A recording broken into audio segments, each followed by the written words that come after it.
ሰላም ተስፋዬ ለአንዱና ለብቸኛው ልጇ የጻፈችለት አንጀት የሚበላና የእናት ፍቅር የታከለበት ጽሑፍ የብዙዎችን ትኩረት በሳበበት ዕለት አርቲስቷ ልጇን ለማስመረቅ በሄደችበት ያላሰበችው ጉድ ገጥሟታል። ይሄ ጉድ ምንድነው የሚለውን እያስቃኝናችሁ አያይዘንም አርቲስቷ ከልጄና ከእናቴ በቀር ብላ የጀመረችው መሪር ንግግርም የሰላምን ብቸኝነት የገለጠና ለሌሎች የቅርብ መስሎ ዙሪያዋን ለከበቧት ሰዎች ጠንከር ያለ መልእክት ያስተላለፈችበትን ቪዲዮም ታደምጡታላችሁ።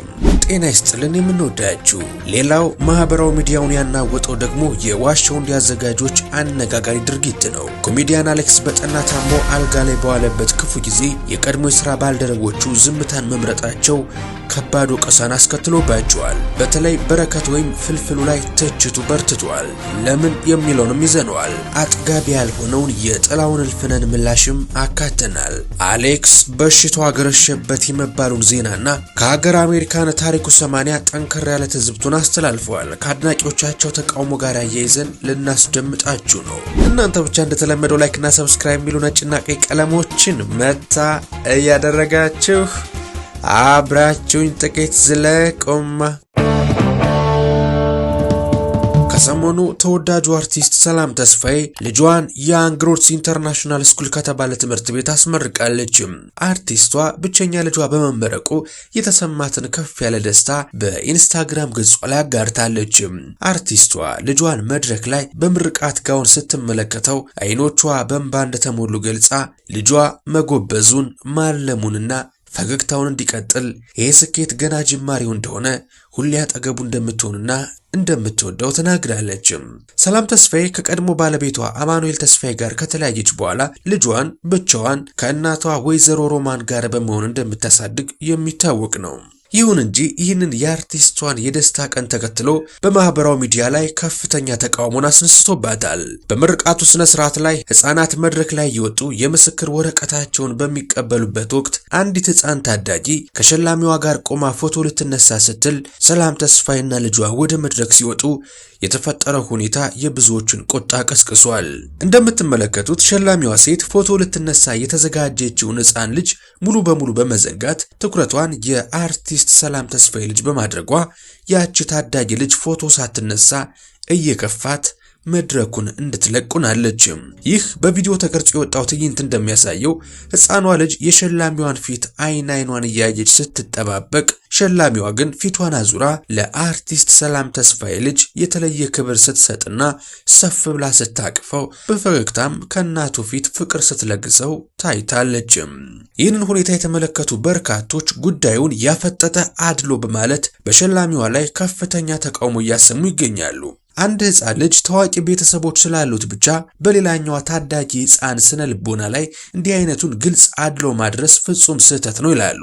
ተቺዎች እንደሚሉት ይህ ድርጊት በቪዲዮ ስለታየ ነው እንጂ በብዙ የግል ትምህርት ቤቶች ውስጥ ልጆች ሲማሩ ለታዋቂና ለሀብታም ልጆች የተለየ እንክብካቤና ትኩረት እንደሚደረግ ተናግረዋል። የዝነኛ ልጅ ስላልሆነ ብቻ በትምህርት ገበታ ላይም ሆነ የተለያየ ቦታ መገለልና አድሎ ሊደርስበት አይገባም በሚል ከፍተኛ ወቀሳ ተነስቷል። በዚህ ሁሉ ግን ልጇን በብቸኝነት እያስተማረች ያለችው የተወዳጁ አርቲስት የሰላም ተስፋዬ ጥፋቷ ምኑ ላይ ነው በሚል በኢትዮጵያ ሲኒማ ታሪክ እጅግ ተወዳጅ ለሆነችው አርቲስት ሰላም ተስፋዬ የልጅን ስሜት እናውቀዋለን በሚል ደስታዋን የተጋሯት እልፍ ናቸው።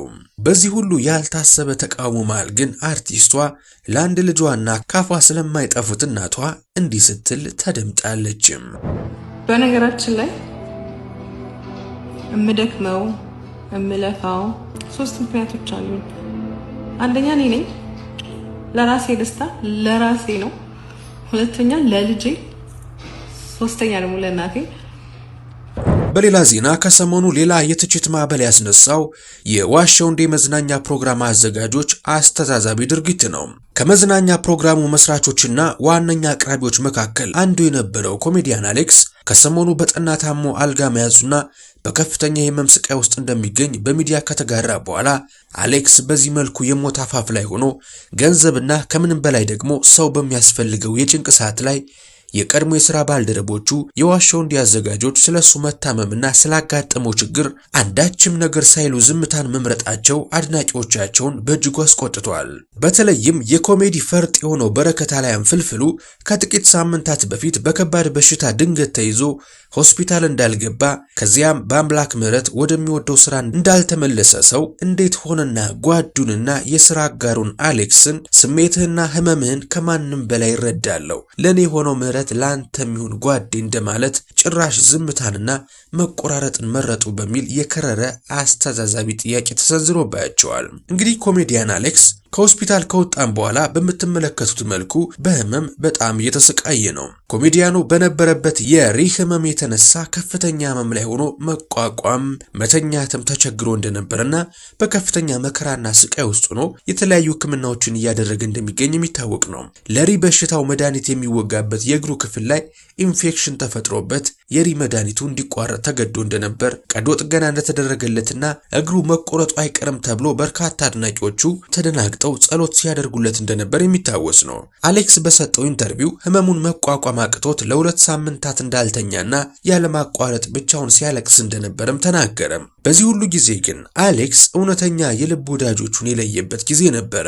ዋሻው እንዴ ሲጀመር ከመስራቾቹ ተርታ የሚመደበው ኮሜዲያን አሌክስ ከሌሎች መስራቾች ጋር መልካም የሚባሉ እልፍ ጊዜያትን እንዳሳለፈ ብሎም ለመኝታ ካልሆነ በቀር ውሎና ምሽታቸውን አንድ ላይ የወዳጅነት ጥጋቸውን ያስመሰከሩት እነዚህ አዘጋጆች ከዕለታት በአንድ ቀን ባልታወቀ አለመግባባት ምክንያት እቃቃው ፈረሰ፣ ዳቦ ተቆረሰውንና የቅርብ ወዳጅነታቸው ተበጠሰ። አሌክስ ከአባላቱ ራሱን ወይም አግልለውት ከፕሮግራሙ ከራቀም ወራቶች ተቆጥረዋል። በእርግጥ በጊዜው በስራ ጉዳይ አለመግባባት ተፈጥሮ በሌሎች ማለትም ከአባይ ቴሌቪዥን ውጭ ባሉ ቃለ መጠይቆች ሌሎች የዋሻው እንዲያዘጋጆች በማይገኙበት ኮሜዲያን አሌክስ ብቻውን እንደሚገኝና በስራው ለአለመግባባት ምክንያት ኮሜዲያን አሌክስ ከግሩፑ ተነጥሎ እንደነበረም እኛም መዘገባችን ይታወሳል። ነገር ግን አሳዛኙ ክስተት ከደጉ ጊዜ ይልቅ ክፉ ጊዜን የቆጠረው በሚመስል መልኩ ሌላኛው የሥራ ባልደረባቸው ፍልፍሉ በታመመ ጊዜ እነዚህ የፕሮግራም አዘጋጆች እኔ ልታመምልህ በሚመስል ደረጃ በሁሉም አቅጣጫ ተረባርበው ህዝቡም እንዲረዳው አድርገው በታማኝነት ከጎኑ ቆመው እንዲሁም በተመሳሳይ መልኩ ሌላኛው የሥራ አጋራቸው አርቲስት ጥላውን እልፍነ በታመመ ጊዜም ቤቱ ድረስ ሄደው ጠይቀውት አሌክስ በጠና ታሞ አልጋ ላይ በዋለበትና ከማንኛውም ጊዜ በላይ የሰውና የገንዘብ እርዳታ በሚያስፈልገው ሰዓት አንዴም እንኳን እንዴት ሆንካ ለማለታቸው ከዚያም አልፎ በወዳጃቸው ጉዳይ ዝምታን መምረጣቸው በርካታ ደግ ጊዜያት በአንድ ቅያሜ ካፈር ተደባልቆ ደጉን ጊዜ ያስረሳና እግዚአብሔር ይማርህ ለመባባል እንኳን ያሰንፋል። ደግነትና ምሕረት የማያልቅበት አምላክ ግን ምሕረቱን አብዝቶለት አሌክስ አሁን ላይ ካልጋው ቀና ብሎ በክፉ ጊዜ አለው ላሉት ወዳጆቹና አድናቂዎቹ ምስጋናውን ችሯል። ታዲያ በሀገር አሜሪካን ሆኖ ይህንን ጉድ ሲታዘብ የቆየው ኮሜዲያን ታሪኩ 80 ልብ የሚነካ መልእክትን በማጋራት የህዝቡን የጋራ ስሜት አንጸባርቋል። እሱ እንዳለው ሰው ሲሞት ለታይታ አበባ ጉንጉን ይዞ ከመሮጥ ይልቅ በችግር ጊዜ ያንን የድሮውን ደጉን ዘመን አስታውሶ በህይወት እያሉ መጠያየቅ ይበልጥ የሰውነት መገለጫ ነው ብሏል። ዛሬም ቢሆን አረፈደም እያሉ ብዙዎች መልእክት ያስተላልፉ ሲሆን የዋሻው እንዲያዘጋጆች ልባቸውን ለይቅርታ ከፍተው የትላንቱን መልካም ጊዜ በማስታወስ ከጎኑ በመሆን ቅያሜንና ሰይጣንን ሊያሳፍሩ ይገባል በማለት ህዝቡ እንግዲህ የፍቅር ጥሪውን ያቀረበላቸው ይገኛል። ከዚህ ሁሉ ጠንካራ ህዝባዊ ትችትና ወቀሳ በኋላ ከአዘጋጆቹ መካከል አንዱ የሆነው ጥላውን እልፍነ በማህበራዊ ሚዲያ በኩል ማስተባበያና ምላሽ ለመስጠት ቢሞክርም ጉዳዩ ግን አሁንም ድረስ የብዙዎችን ትዝብትና ማህበራዊ ቅሬታ እንደቀሰቀሰ ቀጥሏል።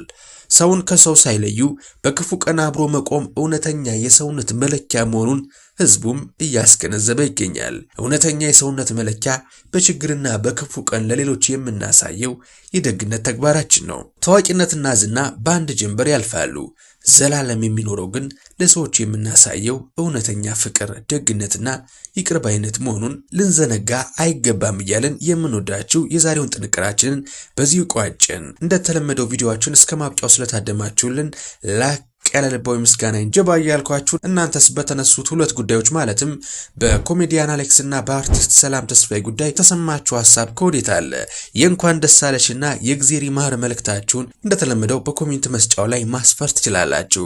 ቪዲዮውን እንደወደዳችሁት ደግሞ ምንም ጥርጥር የለንም። ስለዚህ ይህን ቪዲዮ ላይክ ማድረግ እንዳትረሱ። በቀጣይ በተሻለ ጥንቅር እስከምንገናኝ ሰላማችሁ ብዘት ይበለልኝ።